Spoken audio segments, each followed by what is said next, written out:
Hello! எல்லாரும் எப்படி இருக்கீங்க? நல்லா இருக்கீங்கன்னு நம்புறேன். இந்த வாரம் நம்ம ஒரு வரகரிசி தோசை பண்ணலாமா? வெயிட் லாஸ் ரெசிபி தேடுறவங்களுக்கு ரொம்ப முக்கியமான ஒரு ரெசிபி. ஆனா நெறைய அரைச்சிராதீங்க. கம்மியா அரைச்சு சீக்கிரமா யூஸ் பண்ணி தீர்த்துருங்க. அதனால நான் கம்மியா காட்டுறேன் பாருங்க. 1 கப்பு வரகரிசி எடுத்திருக்கேன். கூடவே 1/3 கப்பு வெள்ளை சனை. உங்கள்கிட்ட கருப்பு இருந்தால் கருப்பு கடலை இருந்தாலும் எடுத்துக்கோங்க. என்கிட்ட வெள்ளை தான் இருக்குது. கூடவே 1/4 கப்பு கருப்புளுந்து. என்கிட்ட கருப்புளுந்து உடைக்கவும் கூட இல்லை பாருங்கள். இதுதான் ஹெல்த் பெனிஃபிட்டு நிறையா இருக்கும். அதனால் இதுக்கு வேண்டியே வாங்கி வச்சுருக்கேன். கூட 1 டீஸ்பூன் வெந்தயம் போட்டிருக்கேன். உங்களுக்கு வெந்தயத்தோட கசப்பு தெரியும் அப்படின்னு தோணுச்சுன்னா 1/2 டீஸ்பூன் போட்டுக்கோங்க. இதை நல்லா தண்ணி ஊற்றி ஒரு 3-4 ட்ரிப்பு நல்லா வாஷ் பண்ணி எடுத்துகிட்டு வரேன். வாஷ் பண்ணி எடுத்துட்டு நம்ம தண்ணி ஊற்றி இது இப்போ நைட்டில் தான் ஊற வைக்கிறேன். காலையில் பார்க்கலாம் 8 மணி நேரம் அது பாட்டில் ஊறட்டும். கொஞ்சம் மேலே தண்ணி வச்சுக்கோங்க, ஏன்னா கடலையும் உளுந்தெல்லாம் இருக்கிறதுனால. இது நல்லா ஊறி வரும்போது உங்களுக்கு தெரியும். காலையில் காட்டுறேன், இருக்கட்டும். பாருங்கள், நல்லா ஊறி வந்துருச்சு. கடலையெல்லாம் மேலே வந்துருச்சு பாருங்கள். இனி இதெல்லாம் ஒன்றா போட்டு மிக்ஸி ஜாரில் போட்டு நல்லா அரைச்சி எடுத்துக்கலாம். நல்லா மைய அரைச்சிருங்க. ஒன்றும் தண்ணி தேவையான அளவுக்கு பார்த்து ஊற்றி அரைச்சிக்கோங்க, அவ்வளோதான். ஏன்னா நம்ம ஊற வச்ச தண்ணி கம்மியாக இருக்குது, அது ஃபுல்லாக ஊற்றியாச்சு. இனி அரைக்கும்போது பார்த்து ஊற்றி அரைச்சி எடுத்துகிட்டு வந்து காட்டுறேன்.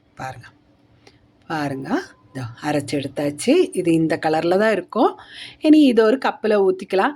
நான் இப்போது காலையில் ஊற்றுறதுனால கொஞ்சம் குட்டியான பாத்திரத்தில் ஊற்றுறேன். நீங்கள் நைட்டு ஊற்றி வைக்கிற மாதிரி இருந்ததுன்னா பெரிய பாத்திரத்தில் ஊற்றி வச்சுக்கோங்க. ஏன்னா எழும்பி வெளியே வந்துடும். இது நான் பக்கத்துலேயே இருப்பேன், அதனால் நான் அப்பப்போ பார்த்துப்பேன். அதனால தான் கொஞ்சம் குட்டியான பாத்திரத்திலே ஊற்றி வைக்கிறேன். இது இனி ஒரு 5-6 மணி நேரம் இருக்கட்டும். அப்புறம் பார்க்கலாம். நல்லா ஃபெர்மெண்ட் ஆகி பொங்கி வந்துருச்சு பாருங்கள்.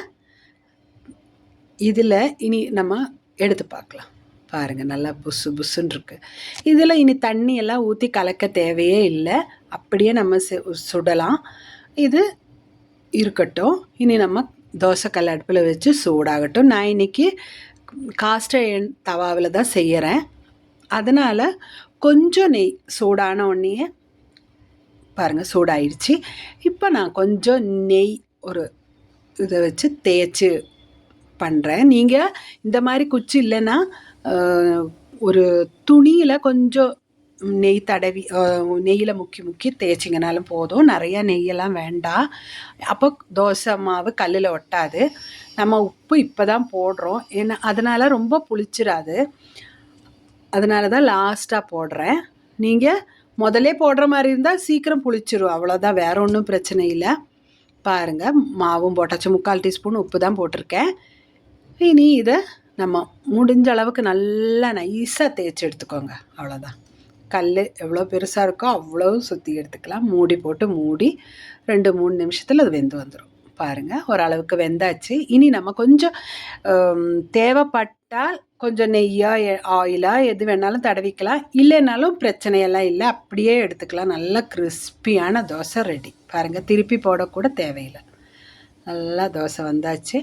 இதே போல் திரும்பவும் கொஞ்சம் எண்ணெய் தடவிட்டு திரும்பவும் நம்ம அந்த மிச்ச மாவில் தோசை ஊற்றிக்கலாம். எனக்கு இது 2 நாளைக்கு, அதனால் பார்த்து நீங்கள் அளவு பார்த்து கொஞ்சமாக ஊற போட்டு கொஞ்சமாக செஞ்சு சீக்கிரம் மாவு காலி பண்ணிடுங்க. பாருங்கள், தோசை 2 தோசை ரெடியாக இருக்குது. நான் இன்றைக்கி தேங்காய் சட்னி கொஞ்சம் அரைச்சிருக்கேன். மிச்சம் மத்தியானம் செஞ்ச சாம்பார் கொஞ்சம் இருந்தது, அதுவும் வச்சுக்கிட்டேன். அந்த மாதிரி ஏதோ ஒன்று வச்சு சாப்பிட்லாம், ஒன்றும் பிரச்சனை இல்லை. நல்லா டேஸ்ட்டாக இருக்கும். இது ஃப்ரெஷ்ஷாக மாவு ஃப்ரெஷ்ஷாக ஊற்றி ஃப்ரெஷ்ஷாக சாப்பிட்டு காலி பண்ணிடுங்க, அவ்வளோதான். அடுத்த வாரம் புது வீடியோவோட சந்திக்கும் வரைக்கும் எல்லாருக்கும் வணக்கம்.